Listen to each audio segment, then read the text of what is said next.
What is up, ladies and gents? It is your friendly neighborhood BJJ podcaster, Raf Esparza.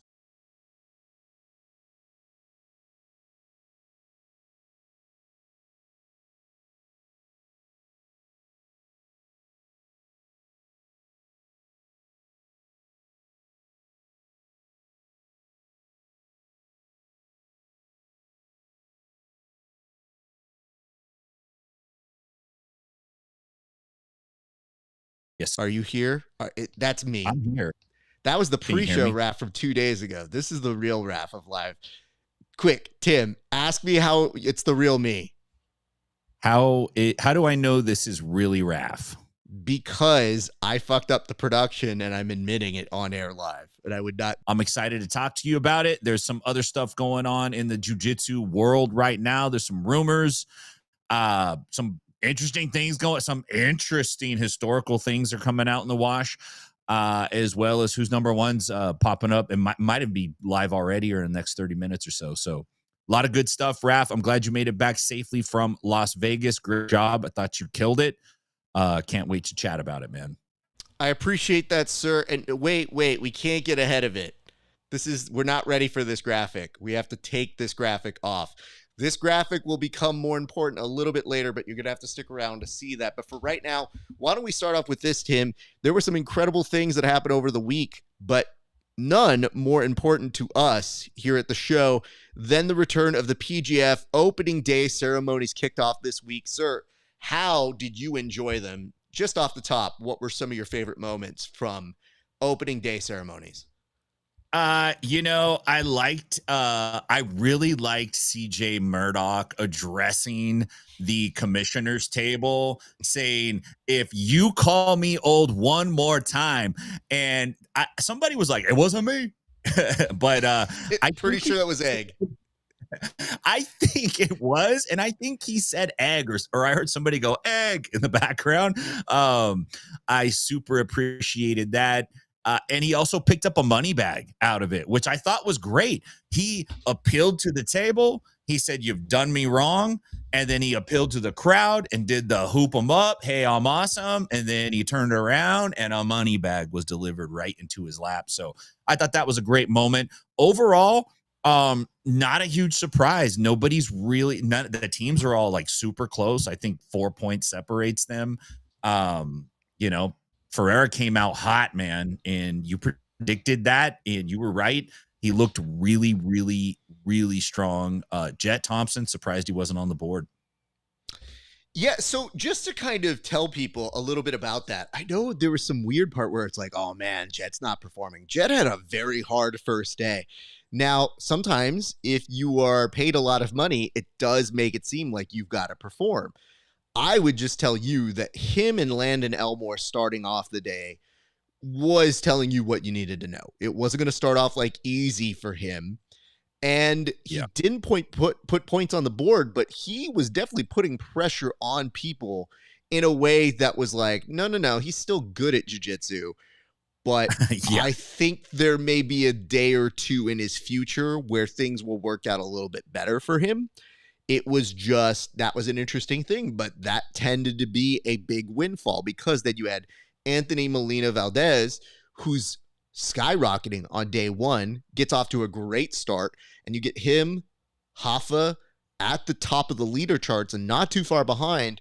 Some very good performances by even Christos and some other folks there. So I like that you got a little bit of a spread, but you said I predicted one thing with Hoffa, and I felt that was there. But I also told you a couple weeks ago, I thought the teams were pretty well split. Like, I think there is a pretty good distribution of who can perform. It doesn't mean it's going to last forever. But I think we saw what I was pointing out at the time, and people were still kind of hesitant. I think Egg was the one that was like, I don't know, which wrong. But everybody being in the same vicinity made it so much more fun to watch. Were there any matches that stood out to you, Tim? Because we had these performers, and you did talk about, obviously, CJ addressing the dais, if you would. But any matches that stuck out to you, sir? I mean, there were a lot of cool things that happened, and from just certain things that kind of catch my eye. I was paying attention to the Jordan Worth, and I think it was it Juan Martinez that Worth got the submission on? I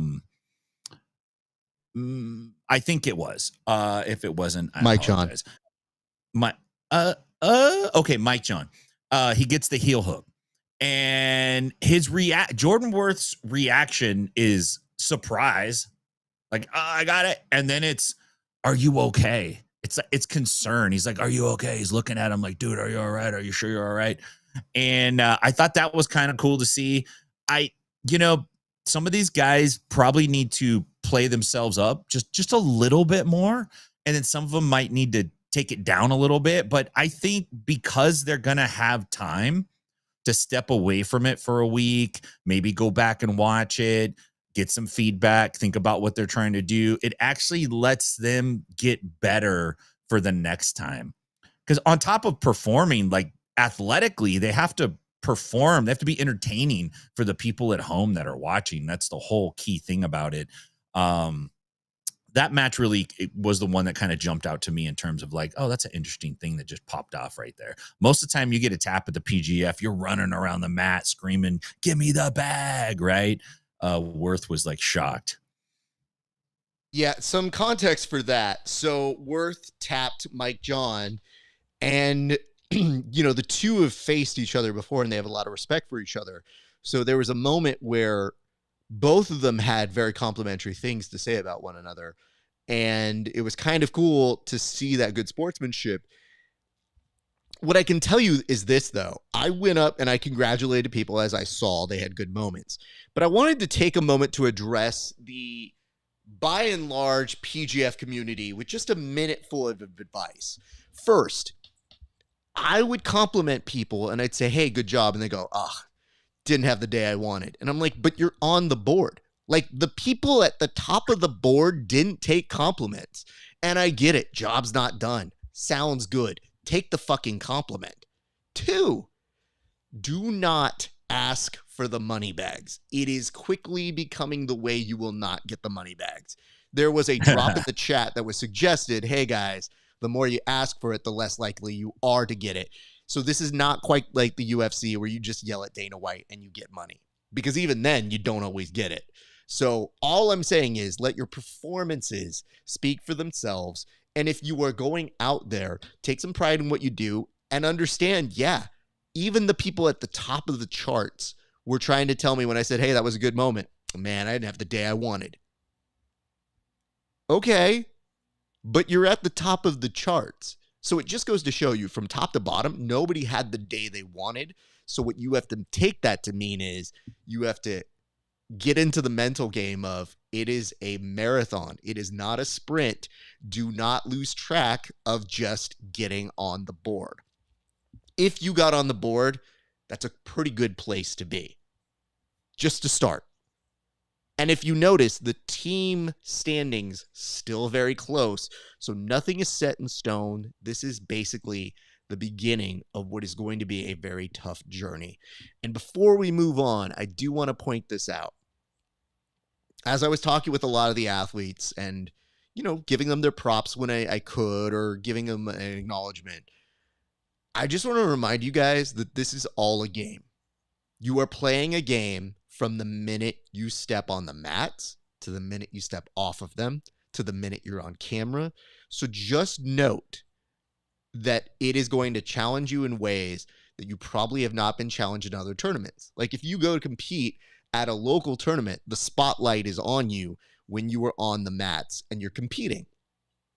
Here, the spotlight doesn't stop. So every element of gamesmanship that you see from your fellow competitors, even in some cases your teammates, just remember it's a game and keep that in perspective. And last, I know I said don't ask for money bags. The other small piece of advice I have here is work on your promos, because screaming at Egg will only work for so long. Because he's a good foil, and believe me, we know, we've done it. But Egg is not the person you're competing against. So sometimes, and I'll just give you an idea of what this sounds like, when you're like, see, Egg, it sounds like you're talking out your father issues. So it's coming off as, you like me now, Dad? And Egg's just like, hey, man, just doing what I'm doing. Numbers, crazy, man. I just want you to do well. So sure, jot some down. You know, it's like this. If a lawyer is not present for you, maybe we can assign you a local comedy writer to write you out some quips. But don't be afraid to come ask some of your fellow friends to write you some jokes, because I want to see you guys succeed. And we had a moment where I asked Christos to try and convince me of why he deserved a money bag when he felt he was robbed of one.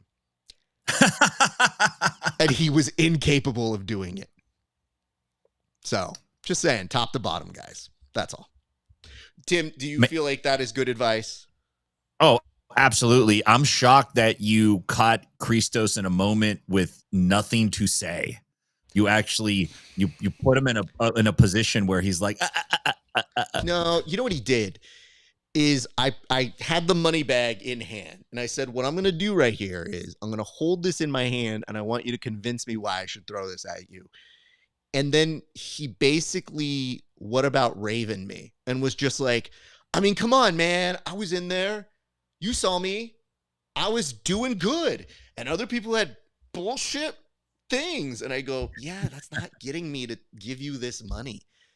Like, we got to do the Christos full babyface turn. I don't buy him as a heel.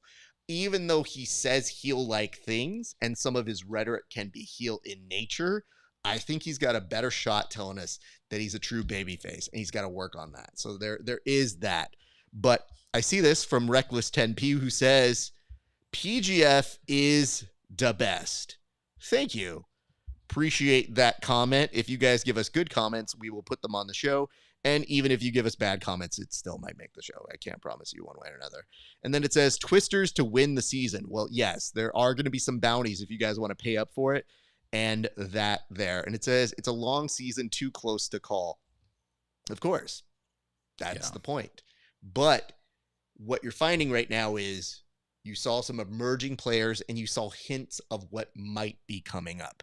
And I feel like that's the nice thing. Think of week 1 as your appetizer, your aperitif. And now you actually get to enjoy a 5-course meal over the next few weeks. So get out your fancy napkins, put the forks in the right spot, and enjoy this fine dining meal. But we should move on now to our next topic, which is this tonight. Who's Number 1 is about to take place. Tim, what can you tell us about this modestly anticipated event? So Who's Number 1's going down in Miami. It's kind of cool to see Who's Number 1 and Flo traveling around, right? It used to kind of be in one spot. It's kind of cool to see him moving around. The main event is Wagner Rocha and Kit Dale, which I think could be an interesting matchup, but, and I could be wrong. What do I know? Just a lot. I think Kit's going to have to take some chances to make this entertaining. Like, just do some stuff. Go out there and get after it and see what happens. Otherwise, it could end up, a long match with two guys kind of pushing each other around. I really like Adele Fornerino and Jasmine Rocha. I think that's going to be a banger of a match. Fornerino is top elite level right now, and Jasmine's approaching that level. So this is going to be a really good test. This is going to be a great matchup. And then the other one I really want to see is Jimenez and Ryan Aiken. Obviously, Aiken's coming off of a killer 2024. I know we're halfway through 2025. We haven't seen him a ton in 2025. And this is a big test. A guy like Roberto Jimenez can fight up or down. It doesn't really matter. And he's pretty dynamic both ways. So I'm really looking forward to those matchups. I heard that there's like something else going on, like an announcement of some kind, but I'm not positive what that's about. Have you heard about that, Raf? Vaguely. So here's kind of the way it goes. It's like, first they sound the alarm by Craig sending a note to Alex Wendling, like, announce the announcement. And then Alex sends it out to the masses and says, thy king is about to speak. He has announcement of which we don't know. You have to pay to play. So I'm going to assume it might be CJI based, but I think they were teasing 2 announcements here, Tim. So it begs the question, what do you think they are? I'm going to make an assumption here. I think one is CGI based and one is a match based thing. Where it exists, I don't know, but I would like to point this out before I get your response. Does it make more sense now why they have partnered with Flow Grappling now that we have seen Craig's participation with B Team being a little more outside of it? Because before they used to just air CJI on the B Team channel. So it begs the question, are they thinking about the future of separating those 2 entities? So now you do need to partner with, say, a Flow Grappling, and now you do need to make these strategic partnerships. Maybe it's still going to be on there. We don't know. But what are your assumptions for those 2 announcements, sir? Yeah, I think you're on track with it being something related to CJI. I would imagine with Craig being there, that's a big opportunity to cross promote that, even though the Flow audience is going to know. If you're watching Who's Number One, you know what CJI is. So it probably will be related to that. It could be like a super fight or something like in that nature. Or it could be Craig announcing that he's going to have a fight himself. I wouldn't be surprised if that is the announcement. On top of that, I think we're going to see a lot of Craig on Flow. I wouldn't be shocked. I think, it's pretty obvious with all the things that he's been doing with them lately that they have something worked out. Maybe we'll get more details on that. But if you're going to, tease a big announcement, it better be juicy. It better not be like when Tito was going to fight Dana and they were going to have this big kickboxing match. And I stayed up till 2 a.m. watching this damn thing. And it never happened at the end. It just petered out. There was like nothing big there. Don't waste our excitement, Craig. Like, you got our attention. You better have something good for us. What a good threat, Tim. That'll definitely make the announcement better if it wasn't. I don't know, man. I trust Craig has good things to plug. And I wonder if maybe an announcement is one of the other topics we have here on the board, because that's garnered some interest, but we'll get to that shortly. Why don't we advance this? And it was somewhat surprising to me that you knew of this rumor when I try not to pay attention to this sort of dumb stuff, and sometimes it seeps in and I don't care, but it picked up more traction this week when somebody who used to work with the UFC, I believe in their publicity, why Mo and the ADCC with UFC Fight Pass. So Tim, do you mind giving us some of the details from where you left off on it? Yeah, so this is my takeaway from it, and I might not, I didn't research this. I don't spend much of my free time studying Mojazim, but apparently a former executive, somebody that had some kind of position at the UFC, they go on a podcast and then they talk about, hey, here's what happened with Mo Jassim in the UFC. And the gist of the story was that Mo was meeting with the UFC Fight Pass executives, and he had his girlfriend along, and one of the executives insulted his girlfriend by insinuating or inquiring if she was available for hire or services, or that's kind of what it alluded to, which is not the story I heard. I heard an inside story, and it wasn't that story. Not even close. Now, the interesting thing is today, Mo came out and said, all this is fake. None of this is true. I have a great relationship with the UFC. Why would I be, how could I have such a great, the logic was funny. How could I have such a great relationship if this was true? I have a great relationship. Never gave any evidence for what that great relationship is. Who knows, man? This could just be podcast fodder. You know what I mean? And then the news cycle picks it up and throws it out there. But Mo's reacting to it. So there's got to be something going on. Oh, I wasn't sure what to believe at all. And then I heard Mo say, absolutely not true. And I thought it's probably true. So let's play with it being true, because who knows? It might be, probably isn't. But if it were to be true, It would be a massive failure on two different sides here. The first side being that they couldn't get past some sort of weird, small, insignificant thing. Like, wouldn't you just get that person fired for being inappropriate outside of work relations? Two, if that's really the only holdup that keeps the organization from amplifying what could have been good for the sport, and we couldn't get past that, it's really dumb on all parties' involvement. And three, it goes to show how petty and fragile these egos are if it were to be true. Because what you might hear, if it was true, is somebody saying, like, I know I would never let that stand. You could never do that to me. Well, you might also be hindering what may be a great amplifier to making it work. What I've heard in the past was they didn't have enough ways to stream, which was absurd. It was a terrible explanation, because why would you do a deal with somebody and then after the fact go, oh, you don't have the things to stream multiple nats? Oh my God. Well, this can't work. No. Two, then if that was the case, they left it so ambiguous that you're going to get these dumb stories. Three, why is somebody who worked with the UFC creating an extra story that's just like an extra step or two? And sometimes I think I believe it's a gentleman who's worked in the PR department, if not headed it. Normally, these are the people who are burying the secrets. Yeah. So why would you dig up a completely different secret if your job is normally to assure us that what is actually happening for sure is not happening? And now that you're doing this on a podcast, you're alluding to something that didn't happen at all. Very strange. I will say this, though. It's a learning mechanism, because that opened the door for UFC BJJ. It also opened up the door for them to go more toward a CJI format.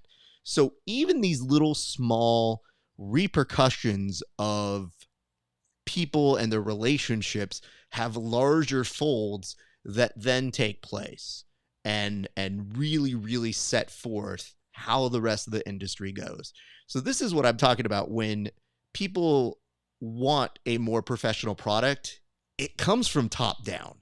So someone's not telling you the truth if these are untrue. And if it's the case, I don't think the true version is all that smarter or more satisfactory. So for the benefit of the sport, it'd be great if some people could get their shit together and come up with a somewhat plausible PR excuse for how this all worked.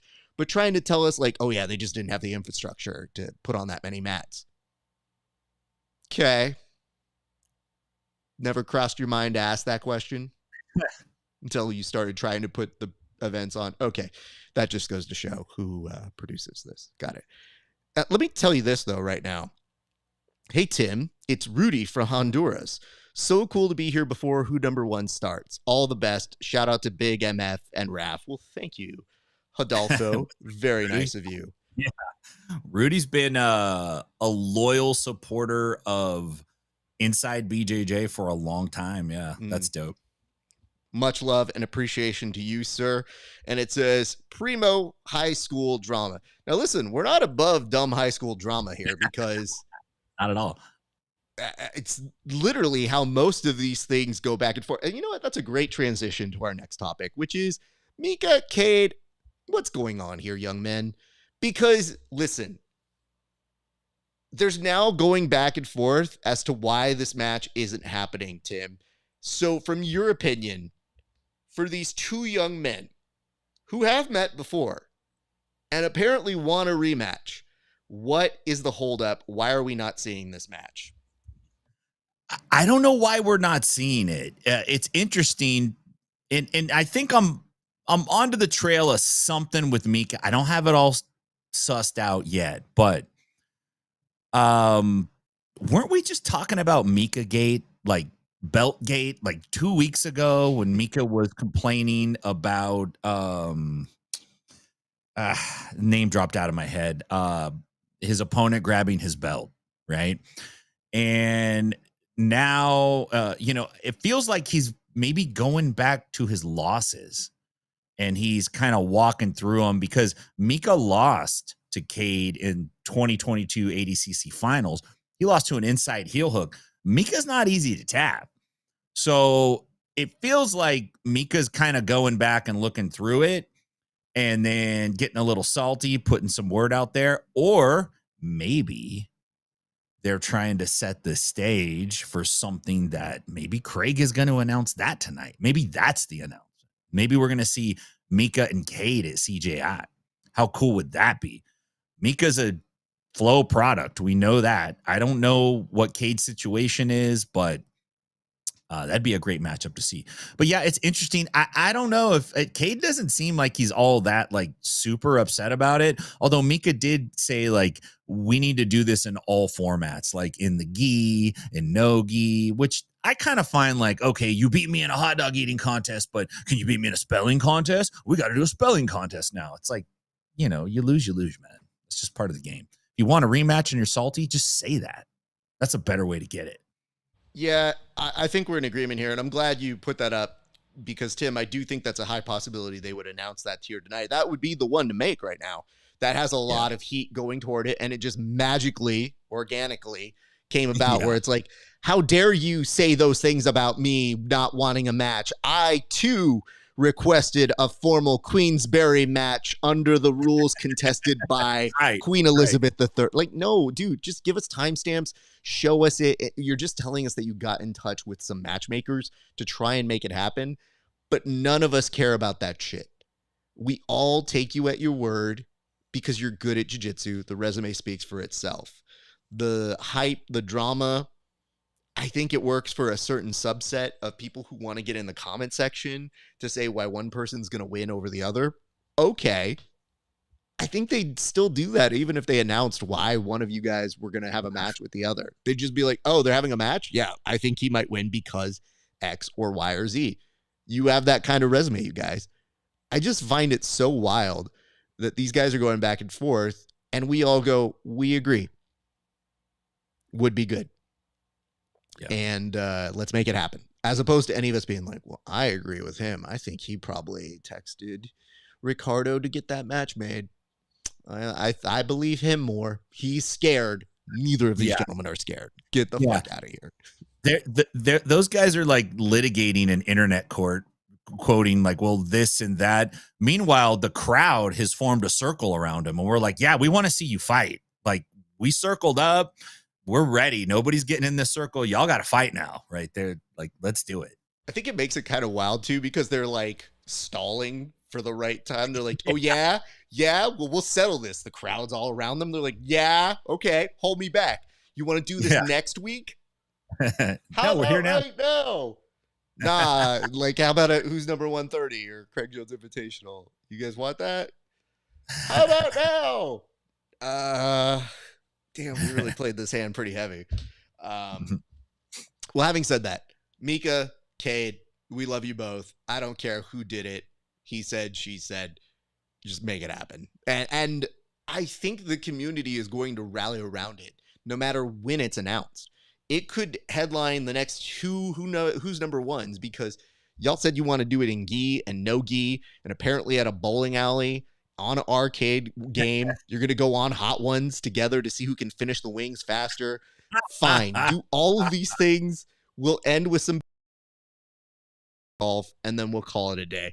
But for right now, let's just try to make the no-gi version work, because I don't know that there's a demand for a gi match when there is no show that's putting on super fights for gi matches right now that has garnered a ton of attention. So just saying, not that it's impossible. We'll still watch it no matter what, but just read the room, guys. How about we go to our next topic, which is what's going on with ONE FC? Tim, I am baffled by this because just this week, Danielle Kelly said that she was looking forward to going back to ONE FC. And we've heard about their troubles, but she said she's down for another match. Well, that's not going to happen now because they just cut her from the roster. And one of the people on that board is Tom DeBlas himself. So I would assume he would be a good advocate for her. So I think Is this indicative of things happening behind the scenes that maybe signal that they do have some troubles? Or is it just a little bit more of organizational ineptitude that made that sort of logistic blunder happen? I don't know. It's a weird thing because just like a week and a half ago, DeBlass came out and said, "Oh, we're gonna cooperate with CJI, and like this is all what's good for them is good for us," and basically kind of did the kumbaya thing. And then this week, Danielle Kelly, you're right. I mean, she had just posted this social media post rocking the One FC brand and talking about it, uh, and then somebody had asked her something, and like, when are you going to fight again? And she said, she replied to this comment and said, "Oh, we reached out to one and the matchmaker, hopefully soon." And then the next day she was released. So I don't know if maybe somebody took that wrong. Like maybe she crossed somebody by saying that. Maybe there's a backstory to it. I'm not sure. Or maybe it's all kayfabe, right? Maybe this was the plan all along and she knew she was going to get released and they just got to make it look like it was a big surprise. And maybe she's going to end up on CJI or somewhere else or doing something else. It is confusing though, because DeBlass said that the athletes would be able to cross compete. So I don't know what the logic would be in her having to be let go. It's an odd move. One FC just, it's like they dip their toes in the grappling thing and they do put on some cool matches, but it's just like not, it's very inconsistent. It's odd. Can we just have a moment here? And this is going down the what if category.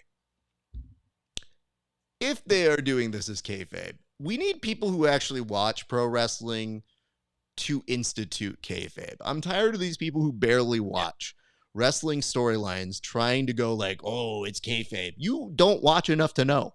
Your education is too low. Oh, I know. We'll do a swerve. No, you're not. Just do business. Do business.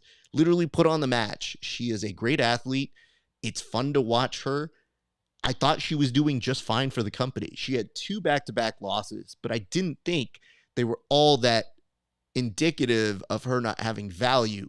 Having said that, if you're going through some financial strife, which it always seems like it's reported that you are and that you say you're not, and again, we can talk to the friends over at the UFC press release machine.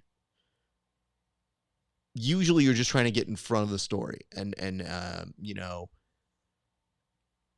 just the way that they try and get in front of it, I just haven't seen profitability from them. Doesn't mean they're not making it. And we root for them because they put on the best hybrid of Muay Thai and grappling and fighting and literally all of the sports. It's just, it seems like there's a rudderless sort of ship here. And that's what makes it hard to say, oh, I hope they go to ONE FC, because didn't they just sign, was it Helena from Kingsway? Yeah. So that could have been a fun match to watch. They could have done so much with that. Did they need more bankroll? Did they lose that? But when an athlete is going out and saying, I'd love to do another match, and then you cut them, there is a discrepancy between that athlete's expectation and the reality of it. So it makes me somewhat concerned here on how that's going to play out. And it really, I don't know. I mean, if you're an athlete and you're looking at the different places you can sign right now, at least with UFC BJJ, you feel like you can probably be assured you'll get matches here and there. Maybe not a ton, but at least some. CJI, pretty assured once you're signed, you get a match. There's going to be options now, so you guys aren't the only people who get to have this sort of leeway with them. And some of these people are signed to Flow, or they have different exclusive contracts to wherever they're going to go. They're going to have places to go. And then your talent pool is going to suffer as a result, because some of your biggest people like Mikey and Canuto and some of these other people let their contracts go so that they could go to other places. And I feel like that's going to become a huge hindrance if the word on the street becomes you're not a place where you want to go. Anyway, Tim, any other thoughts on that before we move on? No, I mean, I think you hit it. I think you nailed it. The other potentiality that I thought about is perhaps she didn't even have a contract with them and they were just in renegotiation and they decided we're not going to even, this is a dead end or we're going to go a different direction. And so they just took her off the website. Like, because it feels like a cut. Like, oh, you got cut. That always feels like you were working here and we fired you, but maybe it was just we were negotiating and didn't work out. I don't know. It's weird though. Makes no sense. I mean, having said that, I think we're in a space now where we are starting to see why it's so important to have very strong talent relations with grapplers. Yeah. For years, we didn't have any other options. Now we're starting to get some. So it just, that to me really stuck out when I read like, oh, she's excited to get back there. Okay, cool. I just hadn't seen her in a match in a minute. And she lost to the same person twice. So it's not like they even found her other people. So if it's maybe the depth of the field isn't that high, then it sounds like if you're signing somebody like a Helena, then you're looking for new talent. But to then get rid of her seems like, well, you didn't really give her other options to say like, damn, she's got really bad. Like there doesn't seem to be any sense that's made there. I want to bring this up here as well, which is since my white belt days, now a brown belt, over 2 years now, MICA and KADE have to go at it this year. Would agree. Yeah, I think you're right. Seems like the streets are saying that, Tim. Well, I'm very excited about this next little thing that we're doing here because it has been thought about, talked about, believed on the internet. Let me just give some context to this as we move the chart a little bit forward. BAG versus BERG. In the comment section here at the PGF, there were a lot of people making some money BERG comments. It seems like the internet is very obsessed with him, his unique personality, and his fast approach to getting his black belt. So much so that they were in the chat making money BERG jokes the entire time. Well, lo and behold, we at the PGF were very excited to debut and have our opening day ceremonies, and we were debuting money bags. And it got me thinking, they sound so similar, especially when you're in the chat. Maybe you're typing one thing and you type the other. So we thought as an educational thing here, we would do the debut of a segment that we're calling Money Bag or Money BERG.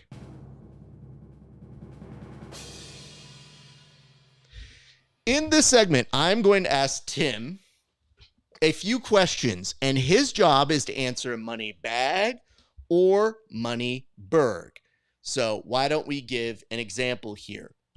So Tim, if I were to say to you, this is something that tends to be worth $500 US, you would say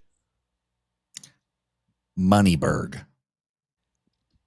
That's incorrect. It's actually a money bag. Okay, because I get it. I see it now. We want to make sure. Now, is his jiu-jitsu worth $500? Yes, that is the more correct version. So you kind of have a way that you understand this is being played, Tim. I thought it was the price of his haircuts. I'm sorry. So, Tim, we have to do this in true game show format. So I'm actually going to give us more time on this clock because I'm going to bullshit a lot on this one. But okay, let's just talk this out real quick. We have to do this like a full game show. And I have to ask the question, Tim. We have to do the banter. So I have to get to know you. Tell us a little bit about you, Tim. Where do you come from? What do we need to know about you? What does the audience need to know about you if they've never met you before? Introduce yourself to America. Well, I grew up in Stockton. It's really great. And I trained with the Diaz brothers. And then I moved to Nashville. So I'm a cowboy now.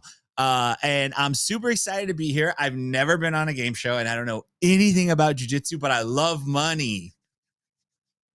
Well, you're in luck here. Now, Tim, I've heard a story. A little birdie told me that you've recently gone on vacation. Where'd you go? We went to San Diego. Oh, it was so great. I wanted to stay there forever. The sunshine, the people, everybody's just gorgeous out there, Raf. It was so much fun. And Tim, it wouldn't be a game show if we weren't asking you, what would you do with the money if we gave some out on this show?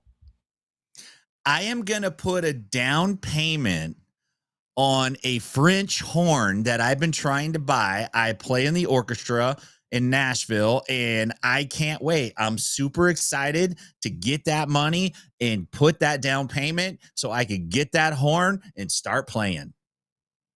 You know, real story though. If you ever say that you're going to wisely spend your money, we would take you off the game show. Like, we basically boo people whenever we tell them, like, hey guys, what are you gonna do with the money? They're like, save it. Boo, try that again. So we do cut that. So I'm glad you rescued that one to do that. Tim, what do you think of this game show? Do you like money bags and money bergs? I definitely like money bags. They're one of my favorite things. I'm interested in Money Berg. I don't know a lot about him, but he seems fun. To the D. Okay, well, just so stupid. Okay, here's what's gonna happen. I have some here, and it says, the love money part is the truest thing ever said. That's fair.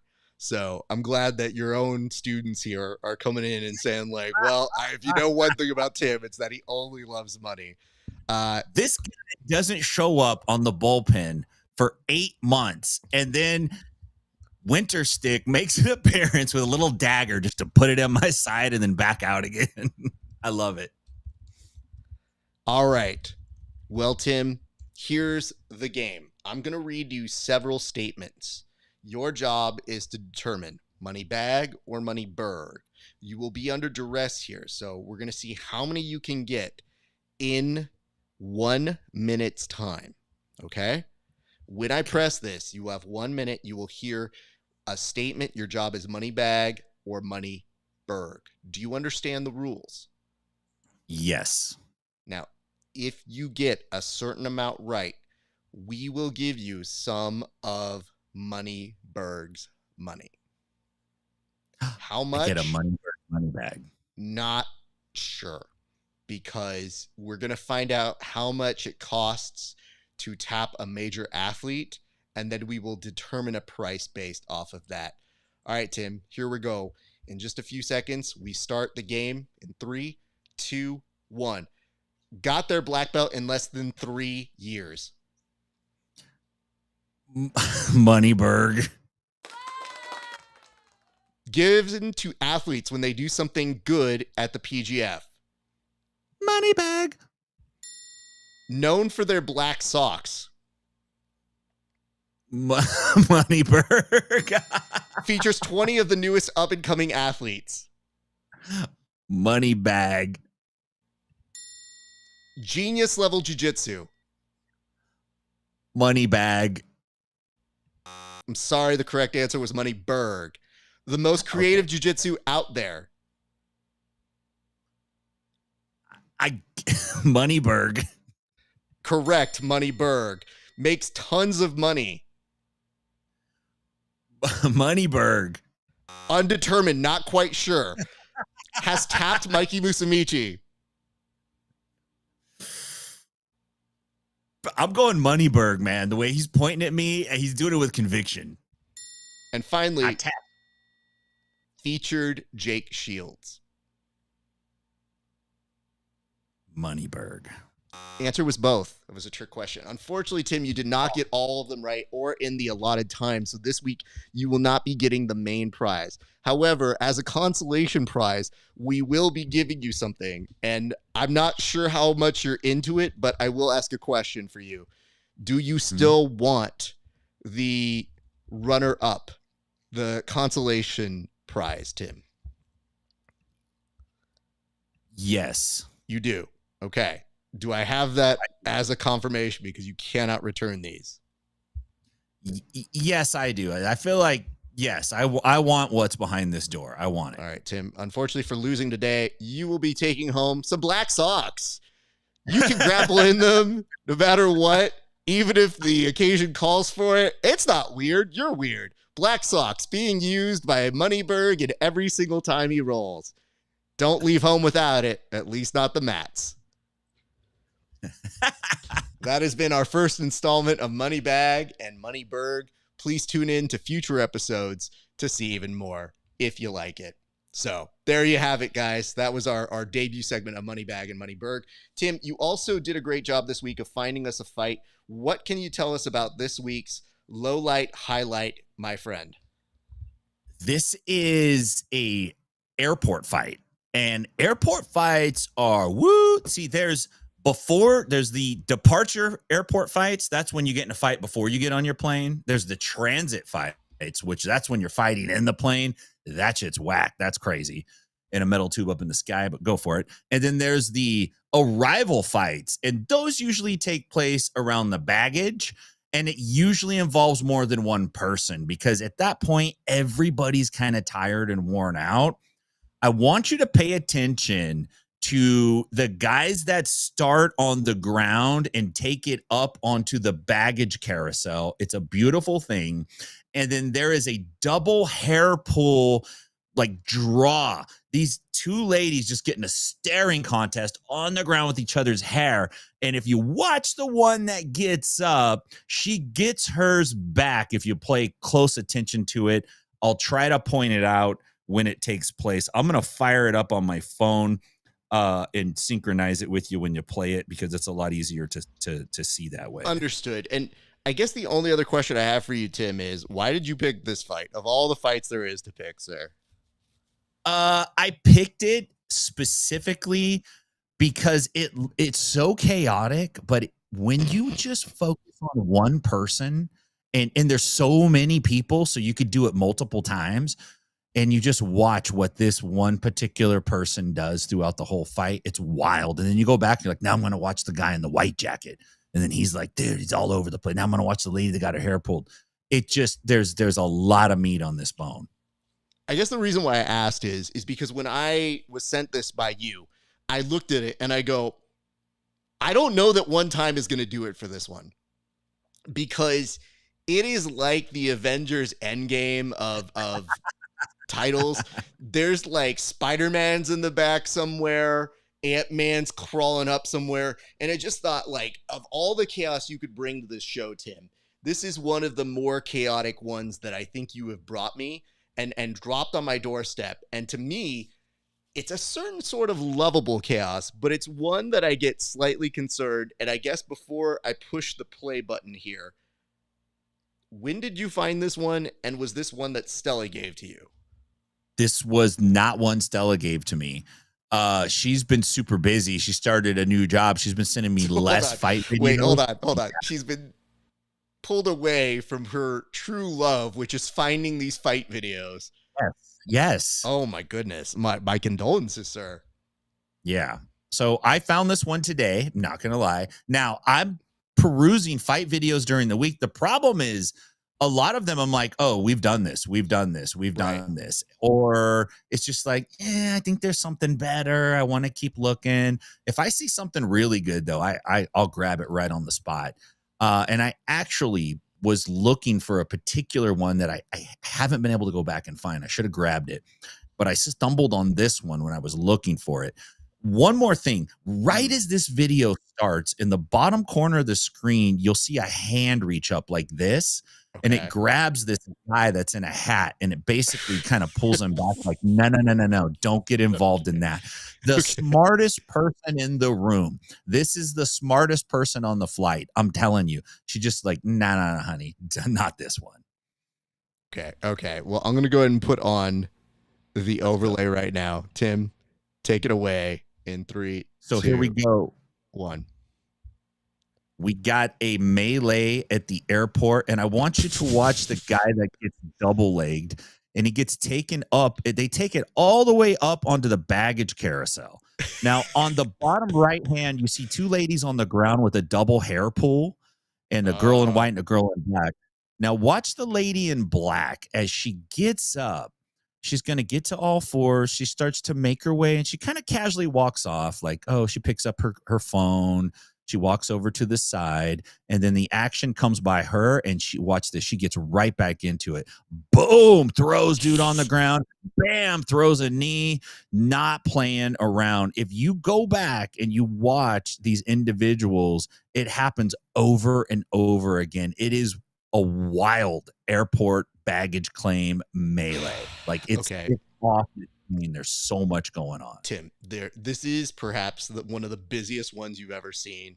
I'm going to try and keep it to 2 viewings here. So I'm going to play it again. We may not get to everything, but I might have to slow it down. Let's start with this. Okay. Yes. The ma'am who is circling at the very bottom, grabbing the husband like, no, honey, you're not doing it today. Not another one. Okay. You remember what happened last time.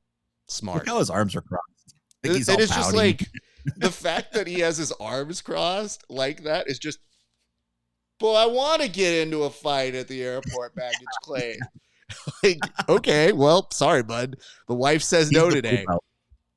So she pulls him out of the way. Now, this dude over here who is bearing arms with the black hoodie is waiting. He wants this to go down. I guess the question is, Tim, have you ever had this many friends who really wanted to get into a fight? Because I sure as hell haven't. I can't even like, what is this? Is this like, was this like a pop-up, you know, where everyone just decided to go fight at one time? Like, I don't get it, dude. I have to tell you, the hair pull here is definitely from a mom, because that is a mom hair pull. She knows the right length, the right sort of stretch for it. And I love the dude in back who is actually guarding them. Like, he's actually putting himself as a protective barrier. One thing that people are not talking enough about is RIP neck holder. That little neck pillow down there, just abandoned. That's one of the true casualties of war here. So everybody starts to circle. And I guess the only thing I'm a little disappointed in is that people aren't using the little mover for the luggage, because I feel like you could get a good Superman punch if you're using that as some extra oomph. But I digress. They try to get on it, and then comedically they can't keep their balance for some strange reason. Maybe it's because it's moving. Now we get some reinforcements here, and Neck Pillow Lady is keeping hers on with that. And I have to say, smart move so that people don't know who you are a little bit later. Now they start struggling. There's some back and forth action here. And I got to tell you, the dude in the red hood all the way in the back, he seems kind of like an athlete. So I'm hoping that's not Kyle Chambers, Mama Chambers. I'm very sorry if it is. Make sure he keeps the peace. And they decide, let's go ahead and comedically get back into another fight. But Neck Pillow cannot be bothered. Neck Pillow says, nope, y'all need to cut it out. And this is where cooler heads prevail. And they say, hey, one last shot. Let's push each other around. I have to say, those are my favorite kind of fights for this reason, Tim. When you are thinking the fight is done and people start doing this, it is a truly calming moment.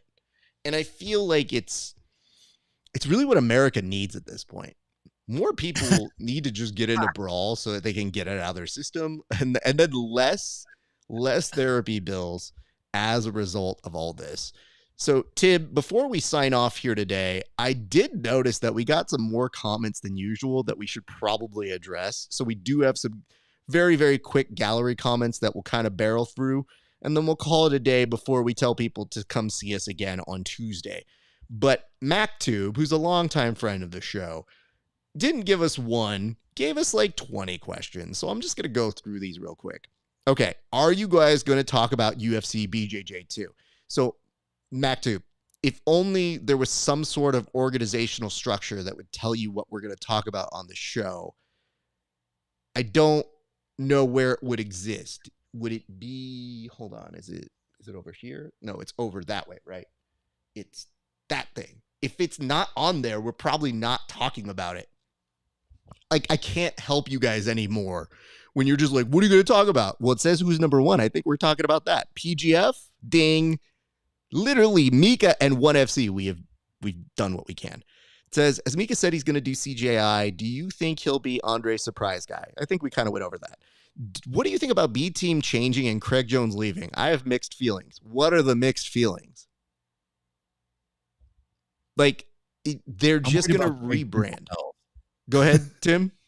I said he's worried about Craig's mental health. I have mixed feelings. I'm happy for him, but I'm concerned.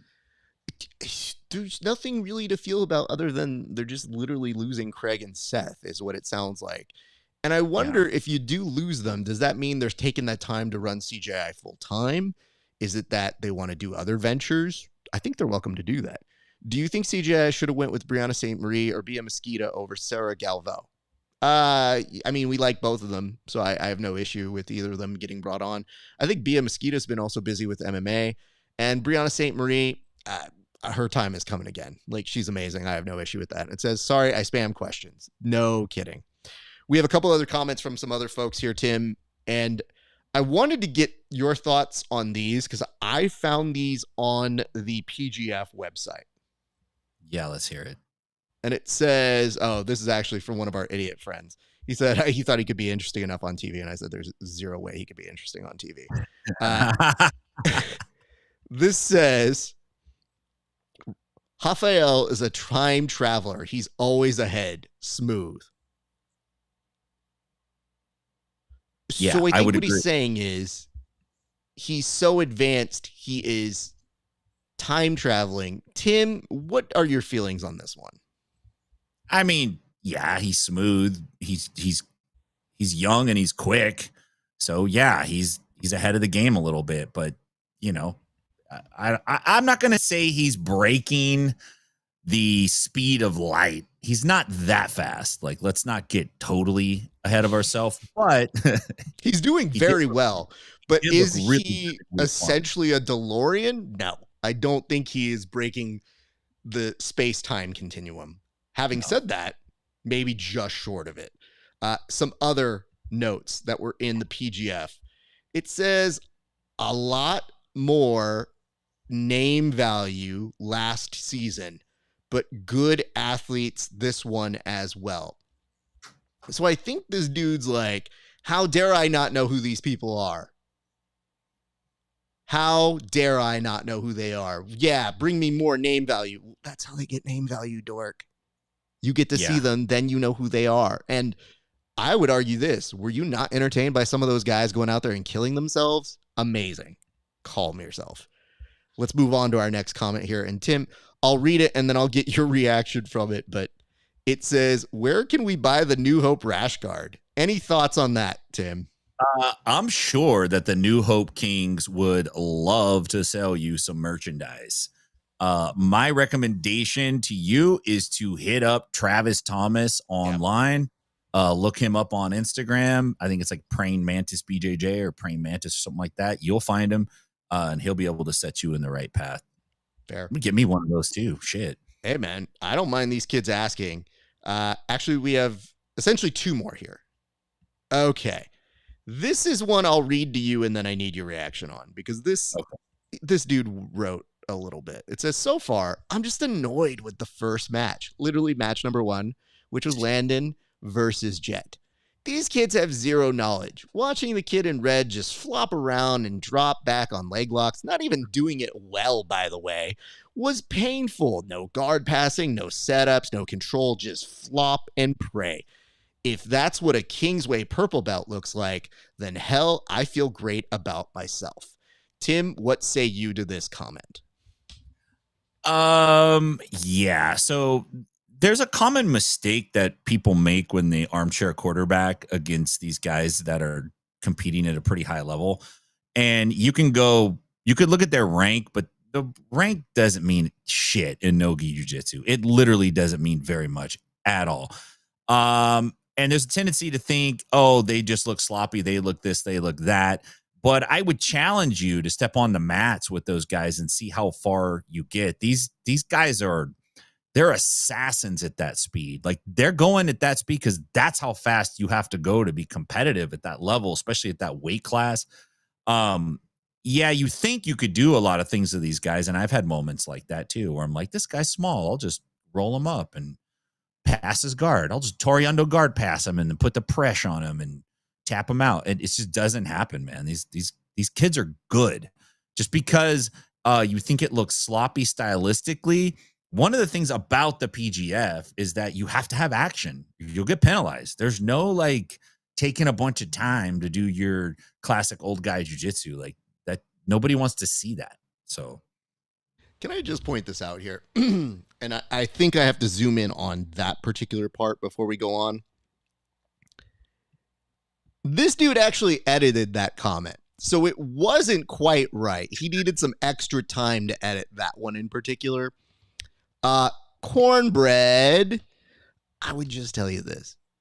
Landon Elmore's pretty good, has a good submission rate, probably would submit you. But I would also tell you this. It's 15 matches over 5 weeks. Get to know them a little bit better. Because trying to submit Jet Thompson, you need to have an interesting entry to get in. Because nobody's really doing that on the PGF. And I would argue maybe have a roll with Jet Thompson and see how creative you got to be before you get submitted. And Landon Elmore didn't. So I think it's a very safe space to say these things online. Unfortunately, we are here. I see this and it says, good afternoon, by the way. Annoyed YouTube didn't give me a notification. I have the bell highlighted for it. So at this point, this is somebody arguing with the Sears website that it doesn't work properly, but thank you. And it says, I didn't call CJ old, just pointed Rafael was less than half CJ's age.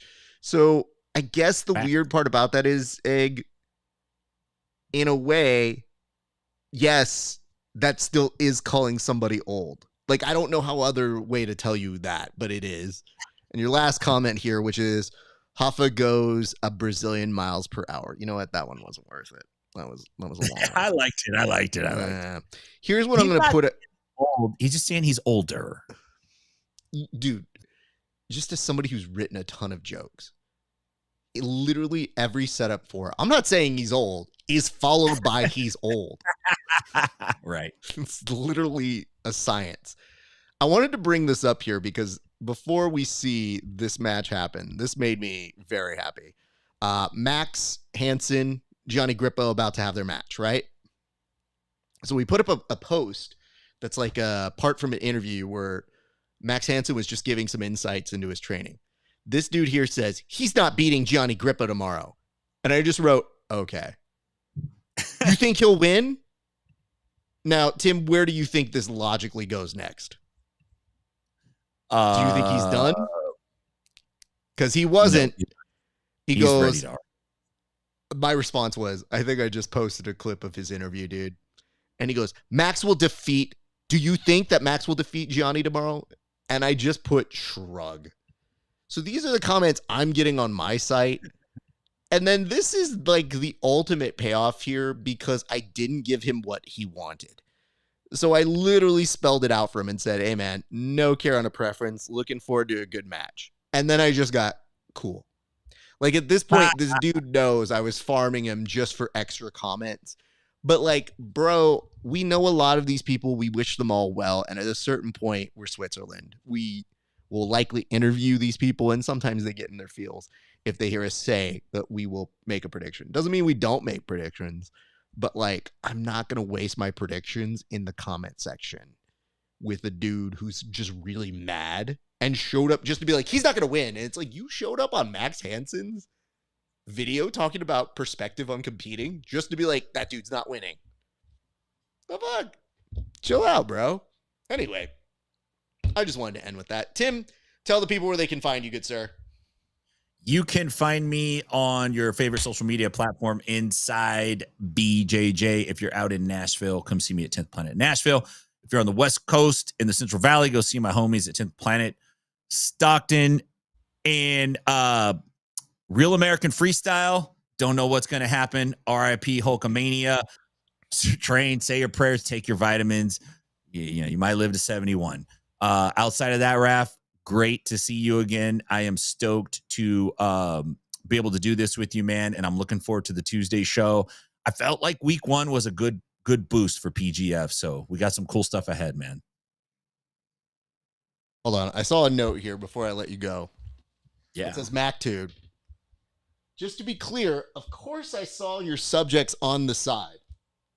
I just brought it up because I didn't see it there and wanted to know your thoughts on UFC BJJ.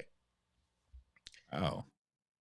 So you knew it's not on the board, but just asking, are you guys going to talk about UFC BJJ? Like, literally just pitch at me. Hey, man, I'd love to hear your thoughts on UFC BJJ, and I might answer it. But being like, are you guys going to talk about it? I'm going to be like, is it on the board?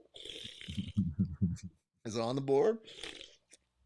My dad used to have this really funny thing that he used to say, where he would tell people if they ever wondered if something was not logistically about to happen, he'd be like, what does the contract say? What's the contract say?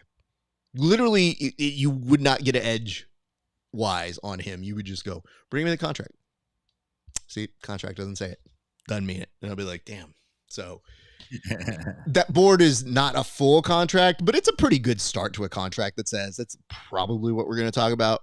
But we will be back here Tuesday. And Tim, I appreciate you, sir. I'll go ahead and close this up, but thank you so much for your hard work. And I look forward to further installments of Moneybag and Money BERG. Good sir. Hell yeah. All right, you guys. Thank you so much for watching this week's installment of The Bullpen. We love and appreciate you guys. You guys the best. What can I say about this week? Well, it was crazy. I did a show, went out to do more shows, came back from doing a show to do a show. So that is what we do here at The Bullpen. We are full of shows, and you are going to see our next show here with me and Tim this Tuesday.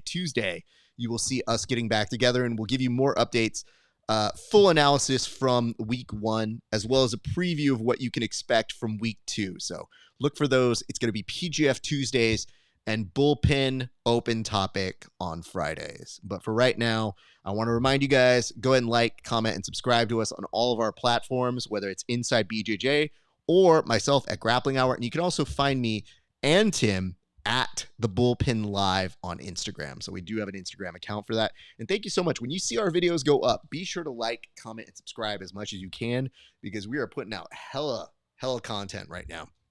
And go give some love to these kids who are just working their asses off for you guys. All the PGF athletes are going out of their way to give you great matches, and a lot of them are putting up some fun content about the stuff that they're doing in between. So you could see that today some of the boys were over at 10th Planet HQ in Vegas, and they got some rolls in with the commish. So you guys definitely want to pay attention to what they are up to, and it will give you possibly some insight as to what's going on inside their minds as this crazy thing is unfolding. You can also find me at patreon.com/grappling hour.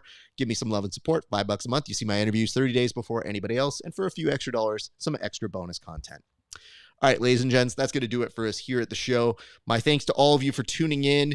You have been a great audience, and we will see you back very, very shortly. But keep an eye on all the great things that are happening here on the Bullpen. But until then, it's been a great day for grappling. We'll see you back on the mats.